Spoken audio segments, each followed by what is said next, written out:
अस्सलाम वालेकुम। आप देख रहे हैं के न्यूज एसडी। मैं हूं हारिस अली शाकिलानी। चलते हैं आज की अहम खबरों की तरफ। बड़ी खबर से आगाह करेंगे। बेनजीर इनकम सपोर्ट प्रोग्राम ने तमाम सूबों के हर महकमे से मुलाजमीन का डाटा निकलवा लिया।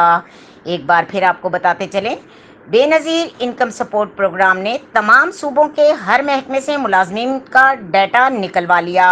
जो भी सरकारी मुलाजिम हाजिर सर्विस या रिटायर्ड खुद या इसकी बीवी बेनजीर इनकम सपोर्ट प्रोग्राम की इमदाद वसूल करती रही है या अभी कर रही है, इनकी तनख्वाह से रकम की वसूली का वक्त आ गया। जिस भी सरकारी मुलाजिम की बीवी ने जितने पैसे वसूल किए हैं, इतनी ही रकम की रिकवरी देना पड़ेगी और इनकी नौकरियों को भी खतरा है। पाकिस्तान में तमाम सूबों की बेनजीर इमदाद का पैसा खाने वाले सरकारी मुलाजमीन तैयार हो जाएं।